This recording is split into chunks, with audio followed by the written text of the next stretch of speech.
tried to run this before in the past. This will be the first time we do it. I'm not sure what the introduction was like from Voss before I arrived. I haven't said anything yet.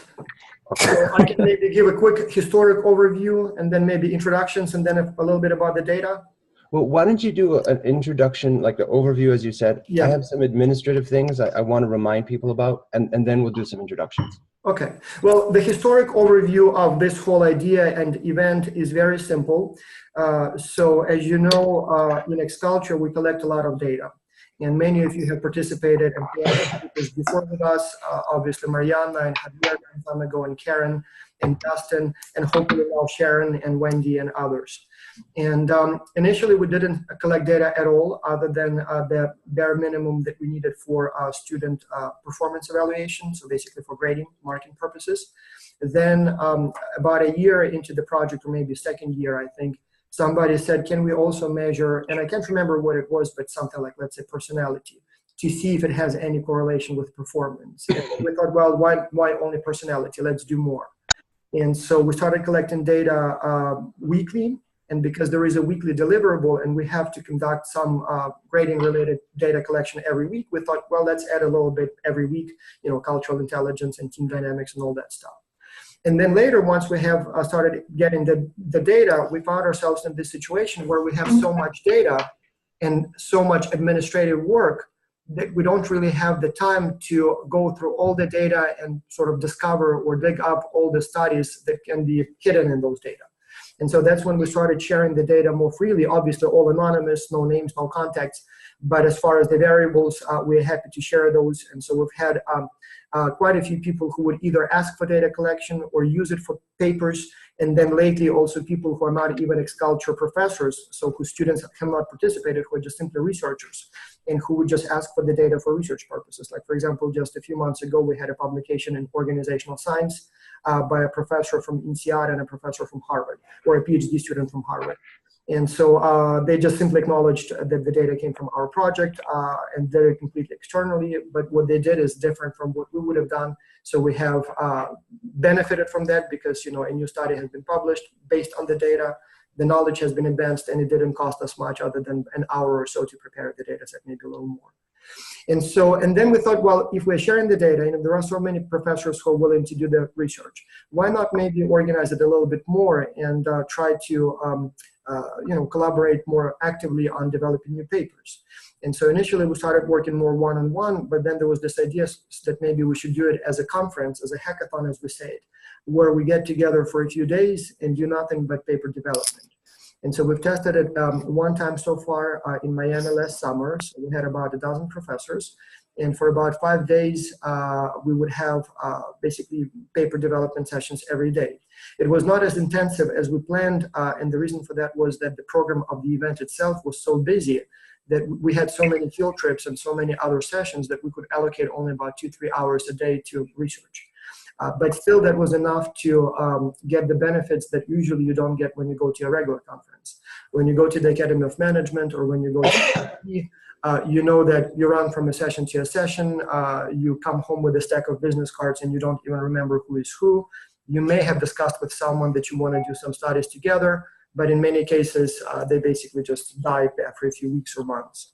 So here, what we're trying to do is that we will bring together a small group of people, up to a dozen, and they will do nothing but paper development mixed with some perhaps networking, professional networking, social events, and maybe some fun stuff. And the idea is that, to develop a paper, you need, it's not so much that you need several months. It's you need several dozen of hours of concentrated effort of working on that paper.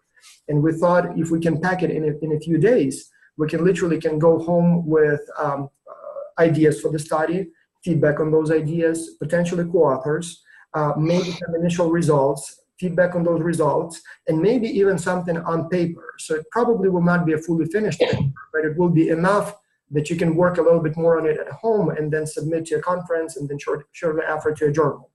And so that's exactly the idea. So the plan is that we will have several meetings online like this one before the actual meeting so that we come prepared. In Miami, we made the mistake of no prior meetings at all. And so the first day we started talking about the data and some people didn't even know what data are available. So here we will cover some of those basics up front.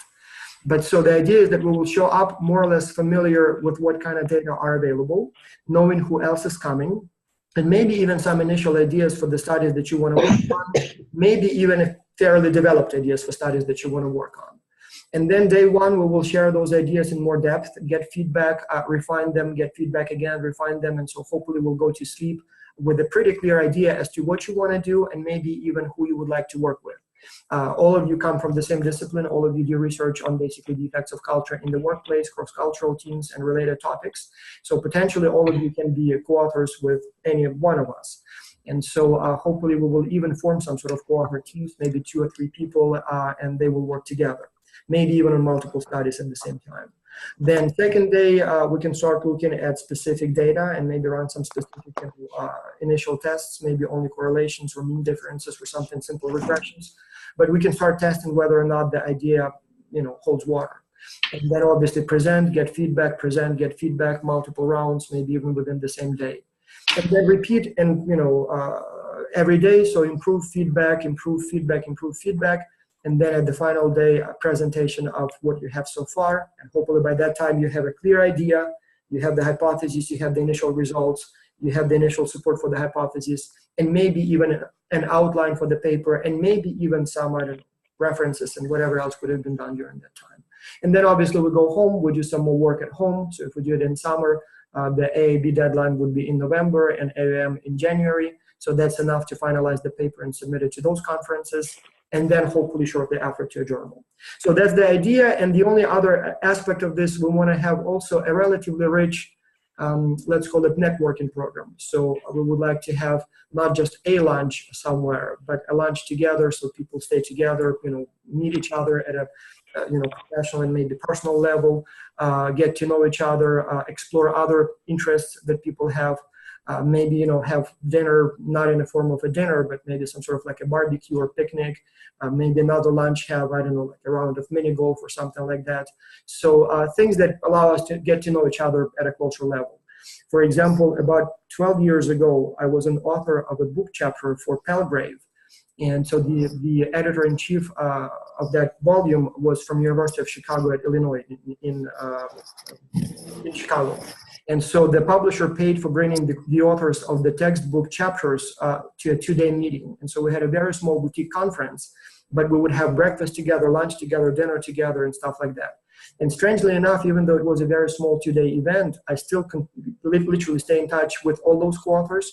That editor now is my office mate, so we share the wall. So she got a job at our school about a year ago, so we stayed in touch. And so that one little event actually led to more connections than dozens of big AAM conferences. Same thing with Miami. So even though it was only about a dozen people, over those few days we became so close that now I feel like I've known them all my life. Whereas, as I said, there are some people whom I see every year at big conferences and barely know their names. And so the hope is here that it will be not only the research per se, as paper development, but also kind of larger scheme networking and professional development and stuff like that. So that's the idea, and we'll see how it goes. I suppose one of the reasons we have it in Wisconsin and not, for example, in a big shiny place. Likewise, with Miami, one of the problems was that not only the program was very rich, but for many people who attended the event, it was the first time in Miami, and they were distracted by all the many things that Miami has to offer.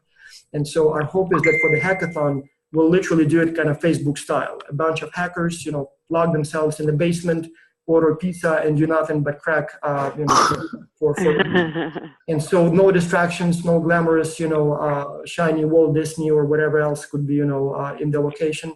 So we just do research. And so we deliberately want to do it on campus so it's cheaper, so we don't have to pay for the facilities, we don't have to worry about anything. So we deliberately go to a location that is not, too distracting with other. And so this time, obviously, we did it right before AAB, so that since most of us will be going to AAB anyway, it would be easy to organize this meeting without having to travel an extra mile, to attend it. So that's basically the idea. Well, maybe that's a good transition, because I have to say, even though I work here, it's probably a place where there's few distractions. So that's helpful for our conference, but perhaps not helpful for a lifestyle. No, no, but that's, you know, don't be modest. Wisconsin has beautiful nature and a beautiful place, but at the same time, I'm glad that there is no Disneyland, you know, across the street or Universal or whatever else we would have sometimes when we have the meetings. So, so Voss gave you a very good idea. I'd like to make some, I guess, introductory remarks as well, just so you understand how I connect with the project. I really wasn't, I guess, a founder, if you will. The project was up and running for several years before I joined. I joined a few years ago, and I joined predominantly on a technical side. So there was, for lack of a better word, I'll try and say it nicely, database issues. yes. And I think it was about 2 years ago now. I have a background in database management, so I sat down and I spent several months trying to clean it up and I guess facilitate some of the data extraction and the analysis that would be forthcoming. So I probably have a little bit greater understanding of the data, how it's organized, and how to manipulate it than most. And so I began to work quite closely with Voss in the last couple of years. And then, like he said, the Miami trip, I think, solidified our connection professionally and personally, but also exposed me or introduced me to other people, great people in the X-Culture family, shall we say. So it was a great experience that Southeast, I think, AIB Southeast. And so, like Voss said, I'd like to echo the fact that this event is not only an instrumental event, if you will, but also one to try and build community. And so I think that's also important. So the database thing and why lacrosse, as Voss also mentioned indirectly, we're about, the UWL, University of Wisconsin Lacrosse, is about 2 hours, maybe 2.5 hours away from Minneapolis. And it, again, as Voss mentioned, it gives us an opportunity to sort of remove us from the general activities of the conference for a bit, and yet be close enough so that people flying in from wherever around the world have an opportunity to participate sort of on the margin. So that's the goal.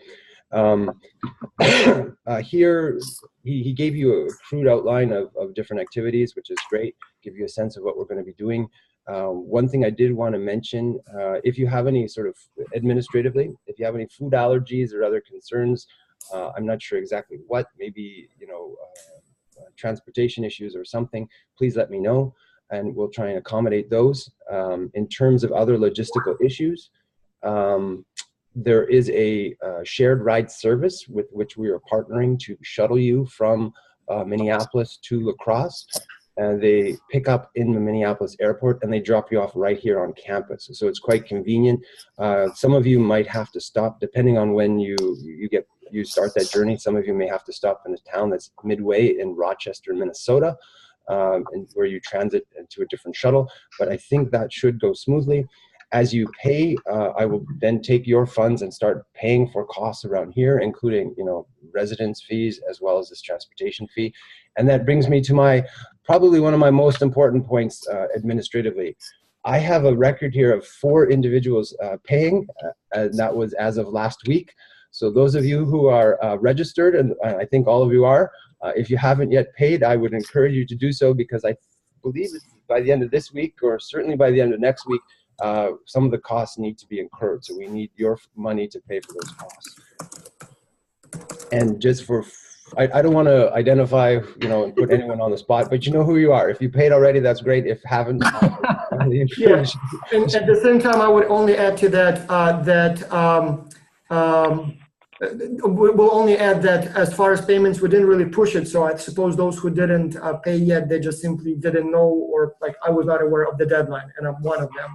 And second, the cost was calculated to literally break even. So we simply just added the price of housing, lodging, food, transportation, and just divided it by the number of people. So I think we calculated it based on a group of, 14, 15 people, just to be sure, safe. And so it will be a little bit tighter if it will be fewer people, and I don't think we will allow more, just because, as I said, in that case, the event may have to be split into multiple tracks because the group will be too large for one session, you know, all people in one room.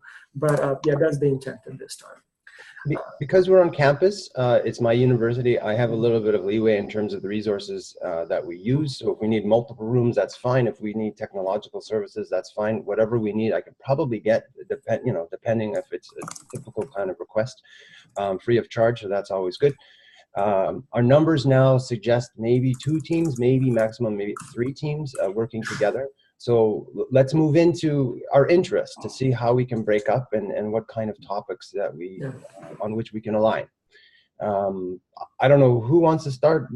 So let's do the introductions, yes, maybe, and then talk a little bit about the data we have, and then perhaps juggle some ideas as to what kind of studies we might work on. I can give you some examples of the studies we're already working on, and then if you have any new ideas, we can literally just go with those. So let's do some introductions. Sure. Let's do that. I don't know. I can start if you want. You probably know me, so I'm Vastaras. I'm originally from Ukraine. Have lived in like half a dozen countries before I ended up in the United States here in Greensboro. And so my research lately revolves not only around global virtual teams, but even more so around, let's call it crowdsourcing or problem solving in very large teams. So we do a lot of experiments in how to organize a very large crowd so that it produces good ideas.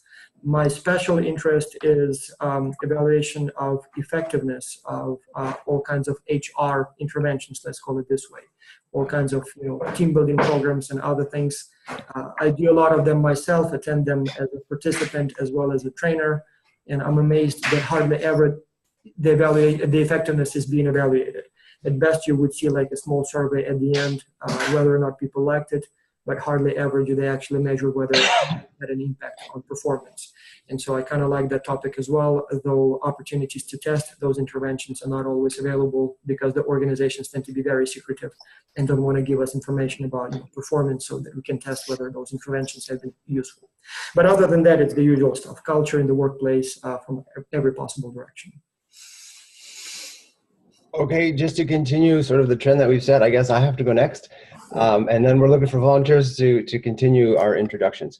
So my interest is inter and intra-group dynamics writ large. The topics that I've studied vary from, I guess, justice to, I guess, cohesion. I just got off a meeting. I was a few minutes late. We were talking with another colleague about a paper of cohesion in teams.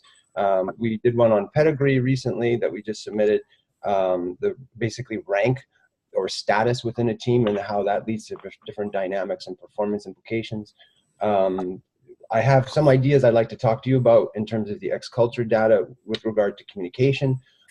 So anytime you have inter and intra-group dynamics, I guess secondary interest, if it's not really a content area per se, but it's more a methodological area. So I really like complicated methods, and I find it intriguing because they allow us, different. He's kind of a snicker and a laugh, but yeah, they allow us to ask questions that we don't always get to ask. So in a recent paper, for instance, I explored within team social networks and how that relates to different outcomes in the team. So it gets a little bit complicated, but I think very interesting because it opens up some black boxes that we don't always get to investigate. So longitudinal types of things and so forth. So inter and intra-group dynamics with an interest in maybe quantitative advanced methods. I can go next. Yes. Yeah, hi, I'm Wendy Adair. I'm at University of Waterloo in Ontario, and my area of research is cross-cultural negotiation and conflict management. And the work I've done on teams has always been face-to-face. I've done some comparative cultural work, so Chinese teams versus Caucasian Canadian teams. But then I've also done some work on multicultural teams and looking at things like communication and conflict, when it occurs, how it's resolved, and impacts on both team performance as well as things like cohesion. But I haven't done work with virtual teams. I'm very interested in exploring those same kinds of issues. So particularly communication, what is said versus what's not said, and how things are understood or interpreted when communication is happening virtually, and then how that impacts team dynamics and outcomes. Right. Yeah. Thank you. Mm-hmm. Who's next? Hi, it's Karen. I hope you can hear me. Yes. sorry, I'm not visual here. I have been involved with X Culture for, I think we're going into the 7th semester. And I have the perspective with working with a teaching college, community college in North Carolina. And so I've always been interested. The first paper that I did was, can we really pull this off, in short?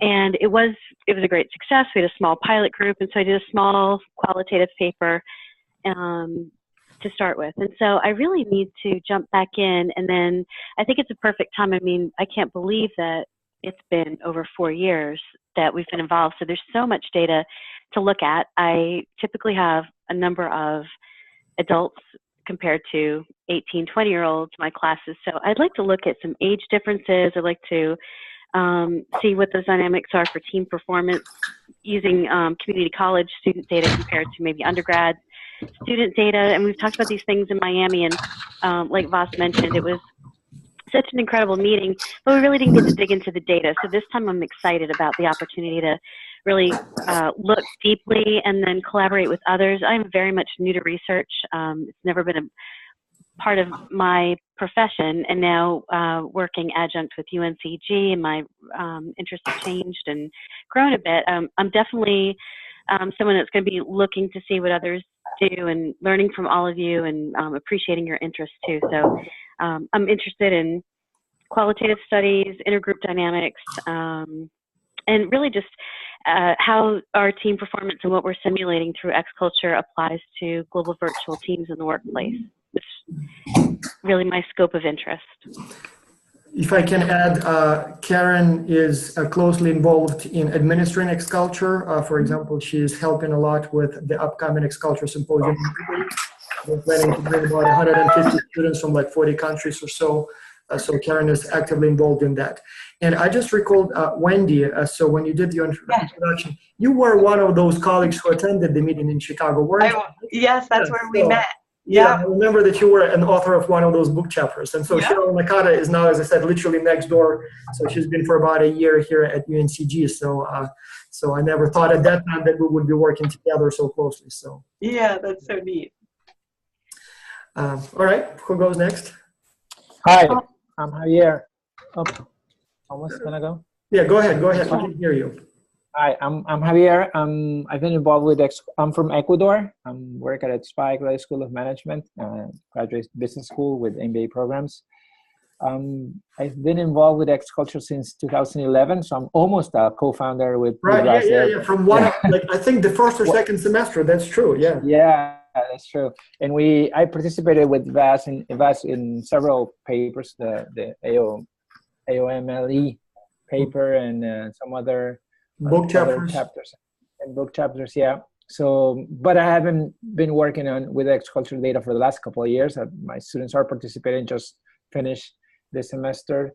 My work is in general is typically related to international business and finance in emerging markets, with a special focus in emerging markets. So that includes foreign direct investment and debt and all this kind of stuff, more like in the economic side, but also been involved through X Culture and some other projects in global virtual teams and cross-cultural differences, and the effect on I would like to work specifically seeing the differences in emerging markets.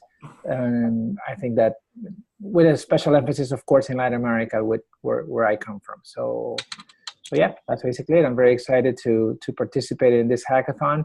I wanted to go last year, but I couldn't make it. So it's nice to know that I'm going to go this time. And again, if I may add, so Javier is a very good example of how X Culture can help with professional networking. So we have another colleague who will be attending the hackathon, Alfredo Jimenez. He is from Spain originally, but teaches in France and in Spain. And so I know Alfredo visits your school as a visiting scholar on a regular basis now. Of course. Yeah, he first came for like a summer visit, and now he's like a regular visiting professor. He comes once a year to teach the executive MBA program. Right. So they met through X Culture, started doing together, and now have this closer interaction. So we have a number of examples like that. And I've worked with Alfredo in some other papers not related to X Culture. Yeah. Yeah, so that's exactly what we want. So it may be the first one may be based on X Culture data, but ideally it goes far beyond that once people get to know each other. Exactly. Mm-hmm. I don't know who's next. I don't mind going next. Shall I jump in? Yes, please go ahead, Sharon. My name's Sharon Hill, and I'm at the George Washington University. I'm originally from the UK, but I've been in the United States for well over 20 years now. And I don't have a background with X-Culture. I've just recently started chatting with Bas about some of the possibilities of data collection with X-Culture. My research interests are virtual teams, and in particular, dispersed virtual teams. And I've studied both student teams, I've studied organizational teams. And in particular, I'm interested in individual characteristics of team members and also the compositions of teams that interact with the degree of virtuality in the team, influence team dynamics and outcomes. And so in my research, it's really I've focused very heavily on actually trying to assess virtuality in the team, the degree of virtuality team in different ways, because even though teams are dispersed, they're dispersed to different degrees.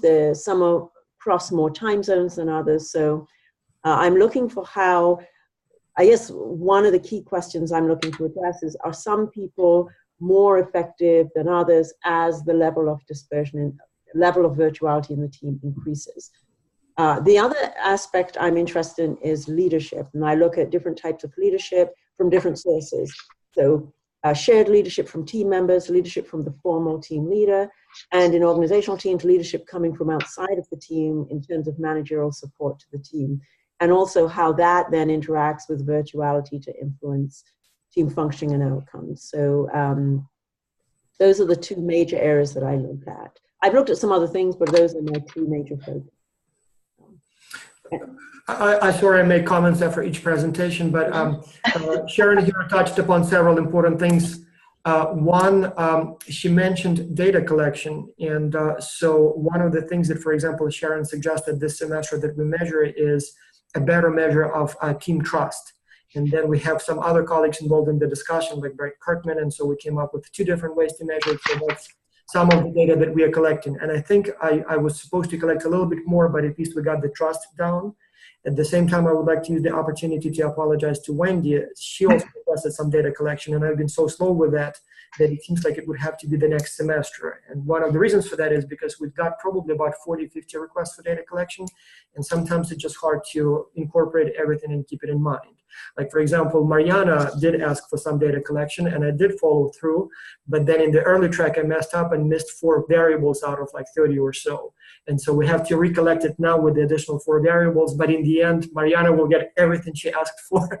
So, but yes, the point here is that we can use the existing data, but also if interesting ideas come along, and as long as they are doable within reason, we can collect more data in the future. So we're always on the lookout for some new data collection ideas, as long as they're within reason, not like 300 questions, because it would be just too hard to incorporate in our surveys. Yeah. Well, maybe I go now because I was mentioned. I've been involved in the X-Culture. I was just thinking from 2012. So between 2012 and 2015, I actually used the X-Culture in my classroom, and then I changed jobs. So I'm currently working in Italy, and I'm not working with X-Culture with my students, but I'm working a lot with the data. So I was thinking, currently I'm involved in 3 papers using the X-Culture data. We've published 1 paper on the X-Culture data with Bas and another co-author. So I'm I would say quite active using the data of the X-Culture. When it comes to my research interest, I'm very interested in and for instance in HR. So the papers we have and we're still working on, they have something to do with emotional intelligence or cultural intelligence. We have a paper on conflict. We have something that we work on IQ right now, and leadership is also an issue. So all in all, I'm interested in things that have to do with comparing behavior in different cultural settings. And the paper that Mariana mentioned already published, it was the most downloaded paper of 2016 at the Journal of World Business. Yes. So something like that. So it was actually quite a popular study. I don't know what the statistics are now, but at that time. Oh, it's still up on there. I checked on it yesterday for another. Yeah, right. Yeah. Yeah. And I worked with Justin on another paper that is not based on X-Culture data. Yeah. So Nice. I know some people here. So we have Zali, I think the only left, right? Yes, I guess so. Time flies. Everyone, I guess, introduced themselves already. Hi, everyone. Hope you're doing well, and hope you can hear me. I'm not sure. This is my first time using this. Okay. So this is actually my first time learning about the X culture, but I think it's a very fantastic group, and it's a great opportunity for people to collaborate and conduct these team research. I've learned about it through Wendy Adair. So she was my advisor when I was a PhD student at Waterloo. Right now, I'm an assistant professor at Clarkson University in the School of Business. My area of research is also on culture, communication, and conflict. However, recently I've diverged into team, and I'm looking at the team diversity and fault line formation. The things that I'm specifically interested in is how cultural norms and values within a diverse action over time, and how that leads to potential subgroup formation. So based on the data that you mentioned in terms of the virtual teams, I think that'll be an excellent source to look at potential subgroup formation from this angle. And I'm also interested in looking at social networks, how the social networks within the team can also further form potential subgroups, and how that dynamic changes over time and how that influences communication process and performance. Yeah, and all of the ideas, including these last ones, definitely it's possible to test them, to address them using the data that we have. So then what's now, Justin? Should I talk very briefly about the kinds of data we have and then maybe about the studies, or do we have anything else? Well, I think it'd be good to, I hope everyone has a chance to look at the code book, so hopefully everyone has a general idea of what's in there, if you will. But maybe you're the best person to speak to the types of projects that are going on now, so then we don't double up or duplicate a current effort. Right. Well, first, in terms of the data, so just as big chunks, so we measure anything and everything related to performance, including peer evaluations from every possible angle, quality of the work that students do evaluated by professors and then some clients. So all kinds of things, timeliness, diligence, everything that is basically an indicator of performance individually and in teams. Then we have a lot of information on the process, communication, conflict leadership, all those kinds of things.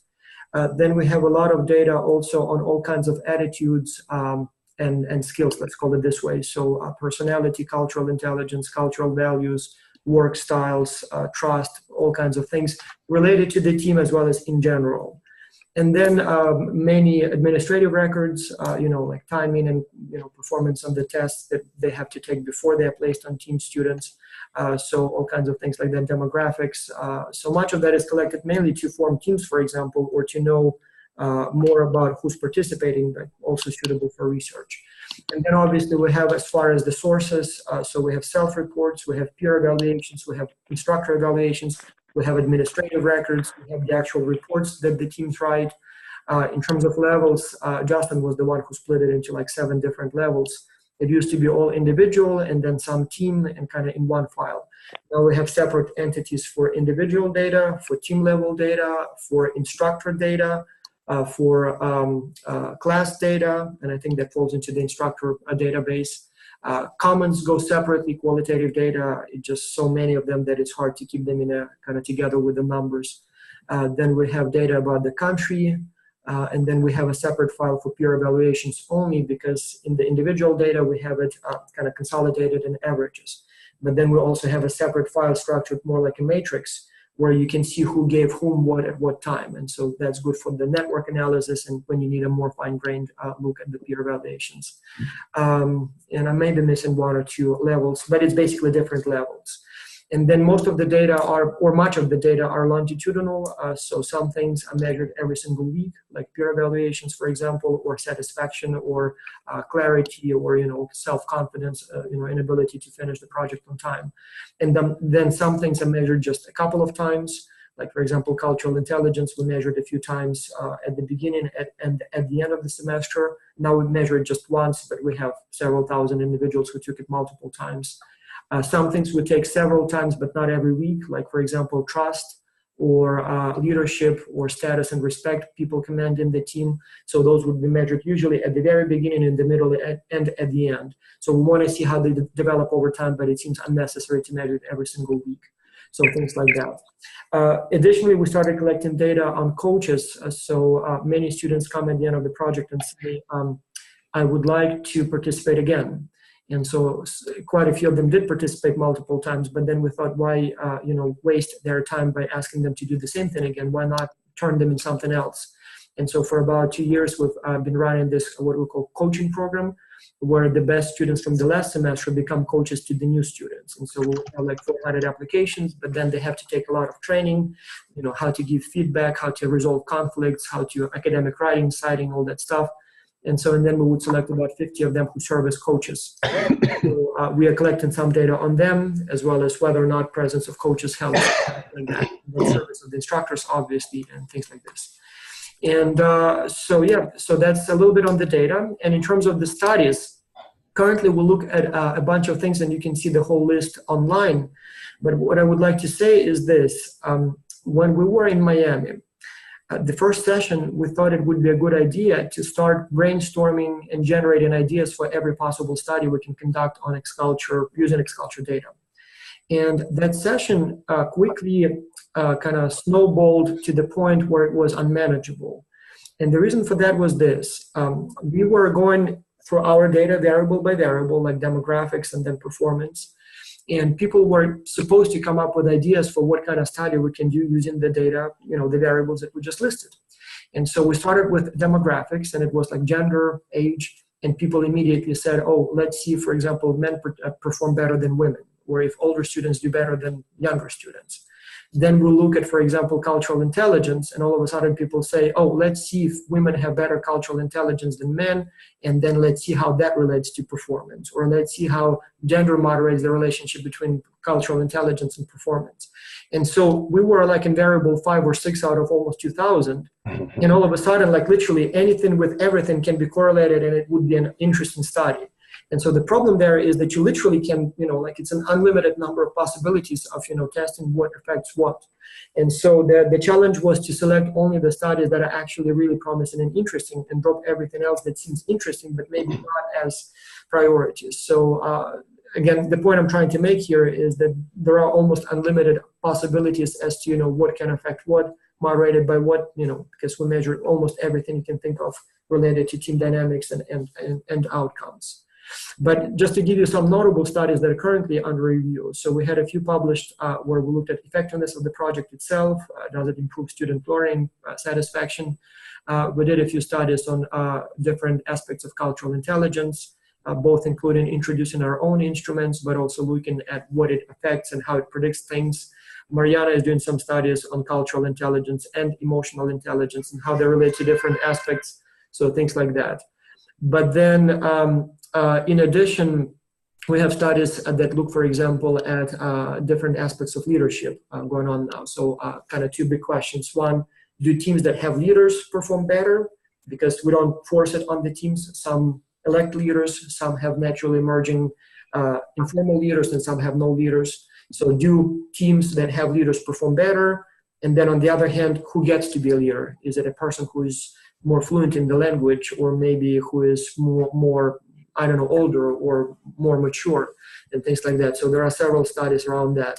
Then there are some studies that look at peer evaluations. Again, the idea was to see if people from different cultures may have different peer evaluation styles. Are they more lenient or strict?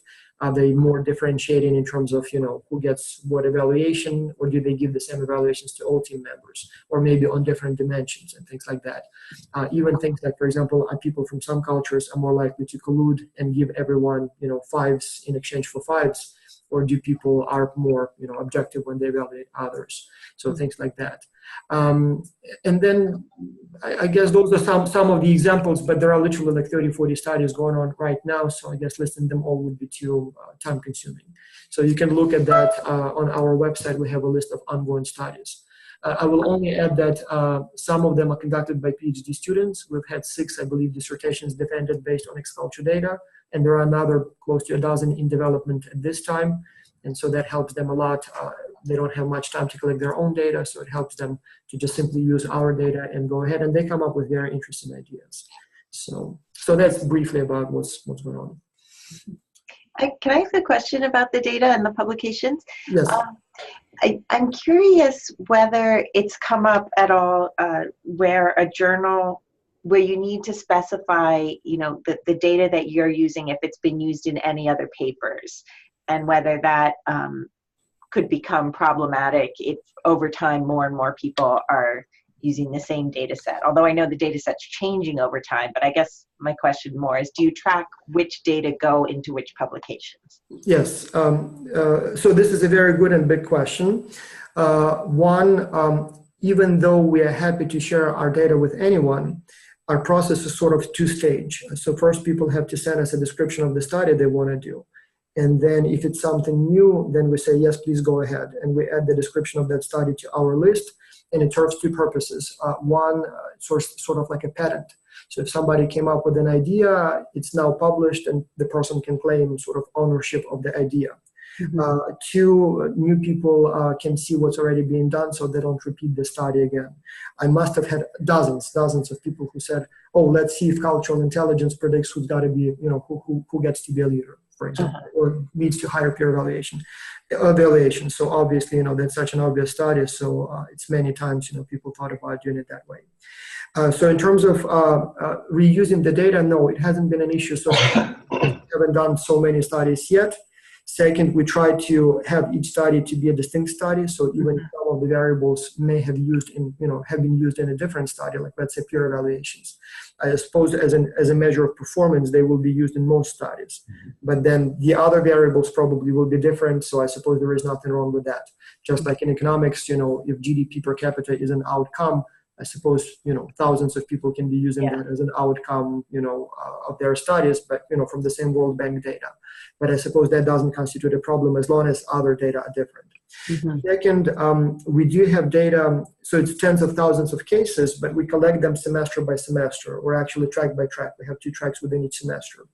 And the design of the project changes every time. So we would do different experimental, manipulations.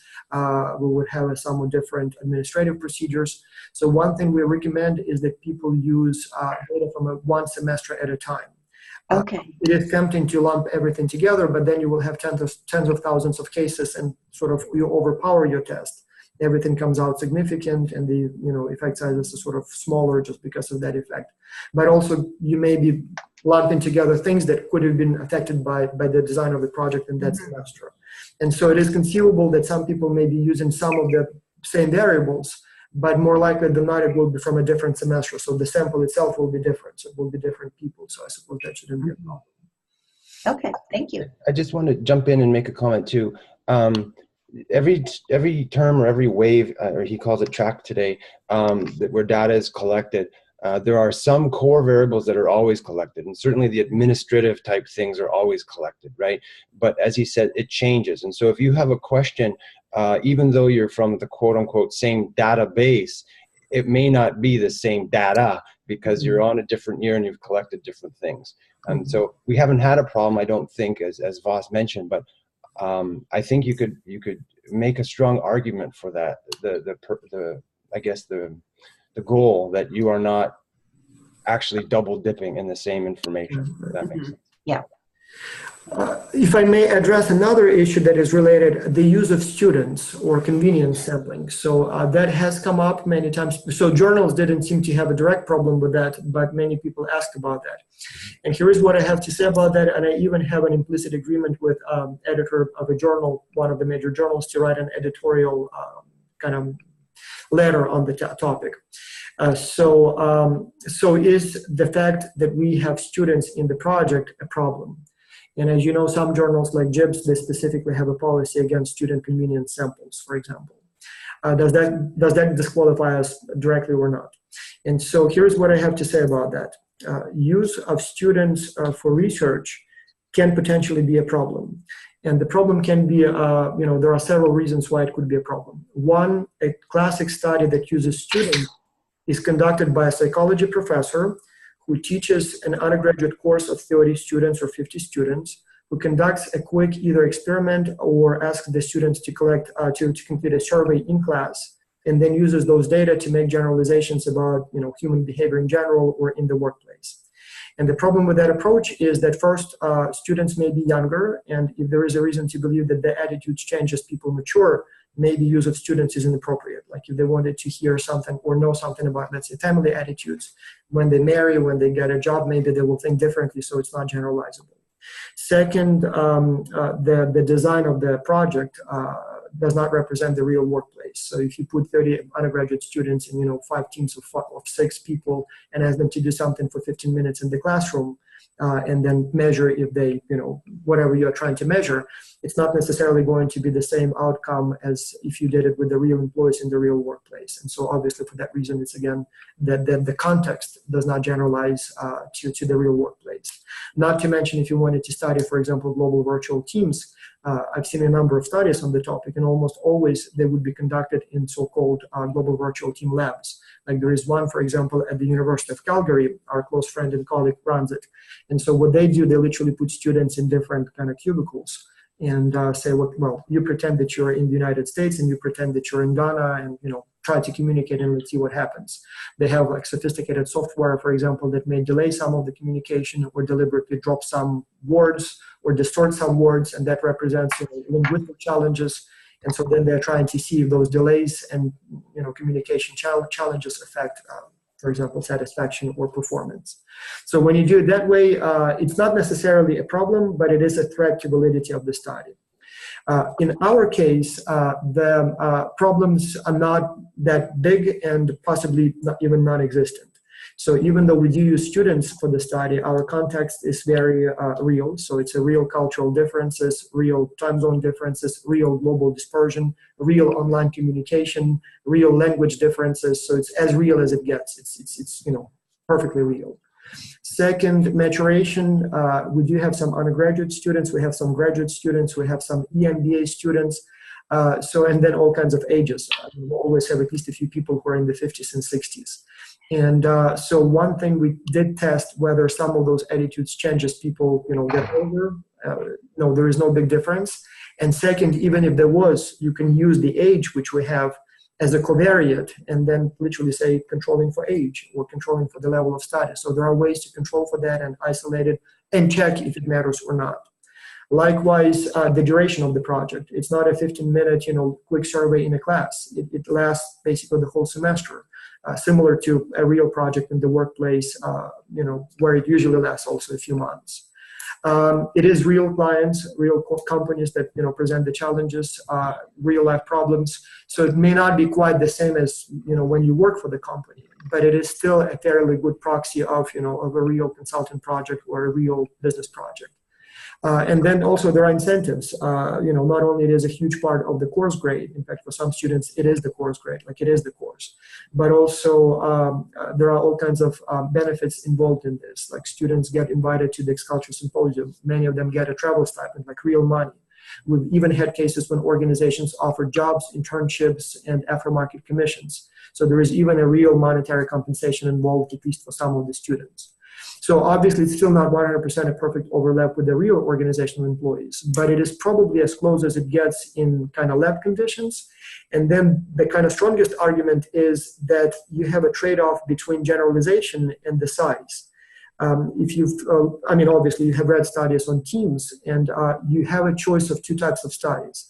One conducted based on the students, and then it would be one class or multiple classes sometimes, but it's still students, and usually it's like up to a few dozen teams. Or you have real organizational teams, but in that case, almost always it's a case study on one team or just a few teams. And the reason for that is that even if you were super lucky and you had access to the biggest organizations in the world, like Google, Microsoft, General Motors, even those huge organizations, even though most of their employees do work in teams from time to time, they probably wouldn't have more than a dozen teams that work on the same task at the same time, under the same work design, under the same leadership, so that you can directly compare them. So even if you're lucky and you work with a real organization with real employees, you probably will have one to maybe, I don't know, a dozen teams if it's some sort of a call center and they have multiple teams, but not more. And so here you have a trade-off between a very, very small sample, but true employees, versus literally thousands of teams that are almost real or almost as organizational employees.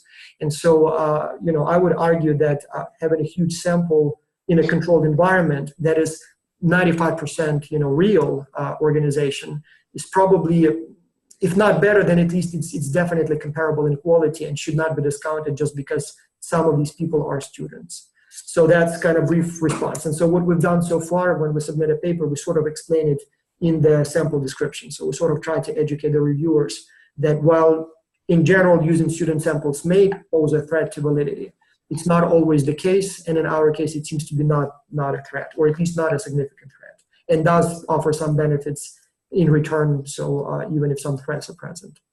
So that's kind of brief overview of what we have here. Okay, so in general, I very much agree with the use of X-Culture and suggest that the experiential component makes it different from the classic student sample. So that's fantastic, and I think, but I'd like to sort of switch gears a little bit and ask, what are the next steps? Because part of this conversation today was to try and split up into teams or identify, research interests. So let's move back to the agenda if we can for at least a moment, because I know we're all busy. We've got schedules to sort of catch. But what do you guys want to do in terms of, do you want to self-elect into teams? How do you want the process to evolve? Maybe too early for teams now. Maybe we should juggle some research ideas. I'm not sure if we want to do it today, now, or should we maybe share them in emails and then have another meeting to discuss?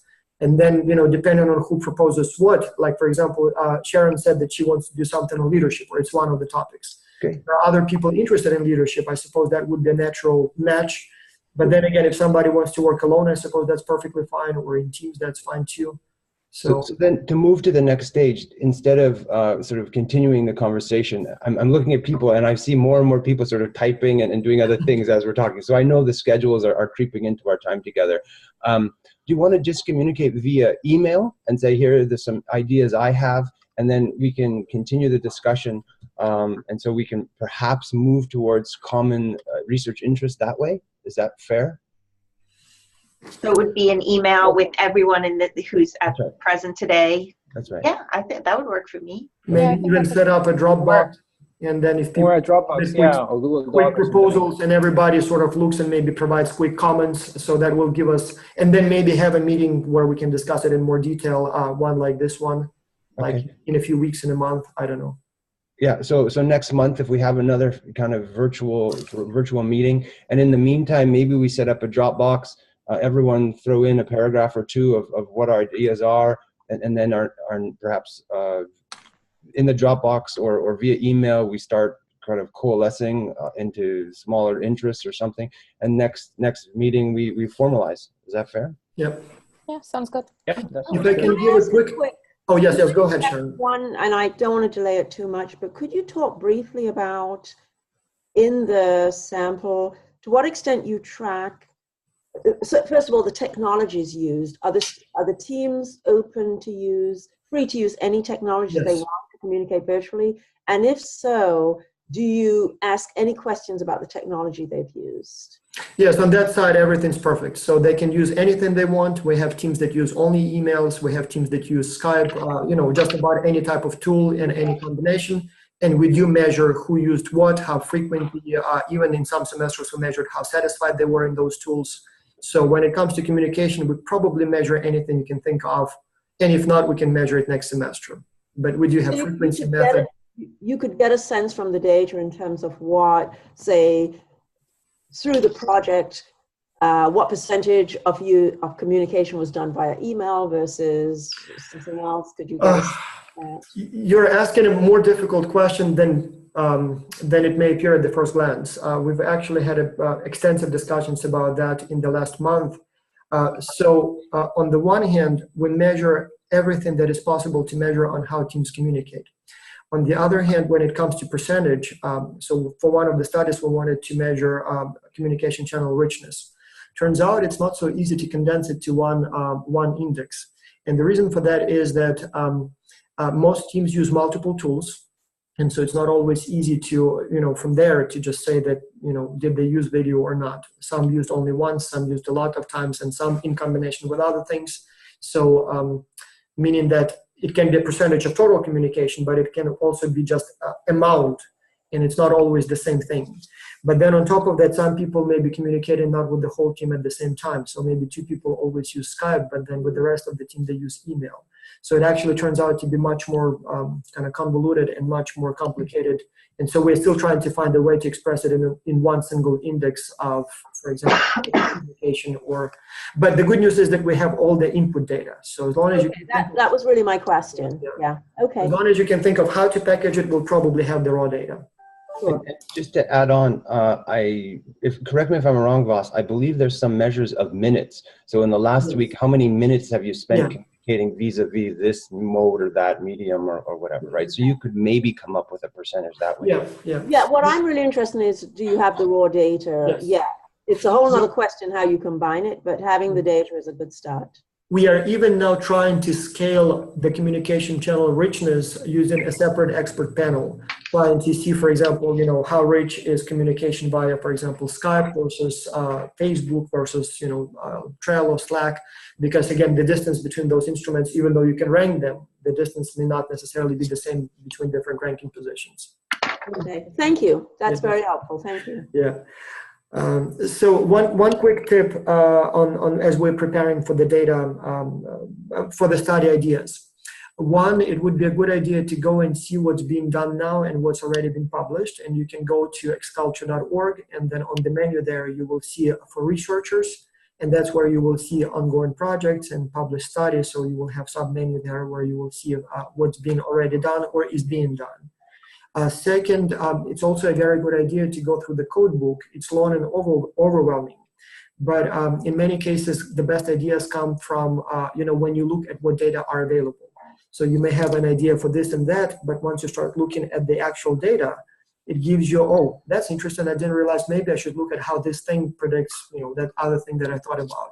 So once you see the full list, it will probably give you many new ideas that you never would have had because you just didn't know that we measure it.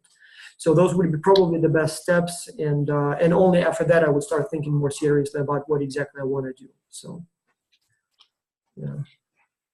Is there some way to get a description of the task that the project teams are doing? So we get a sense of the task type and task complexity and those types of things. That's a very good question. I will send you the link to this semester's tasks, but briefly, it's almost the same almost all the time. So the way it goes is we have usually about 10 up to 10 clients, each one representing a different industry, and in most cases coming from a different country. It used to be where sometimes we have some really big companies like Mercedes-Benz, Home Depot, Louis Vuitton, but we are trying to stay more with smaller companies, mainly because, first of all, they're more responsive and more interested in student input, meaning that there is not really that much a group of students can tell Mercedes-Benz that they don't know already. But when you have a smaller team, a smaller company, they're very, very eager to hear ideas from students because they don't have the resources to do their own research. And the task almost always requires a development of a new market entry strategy. So it's almost like a business plan, but we call it a proposal because it's not exactly a business plan in terms of the classic, chapters. And so that involves usually the following steps or the following questions. First, analyze the client against the competition.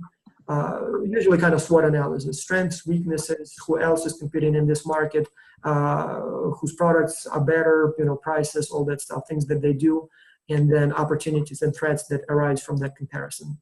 Then think about the best new market for this client. So what country or a region should the client expand into, and where the demand will be the highest and competition will be the lowest.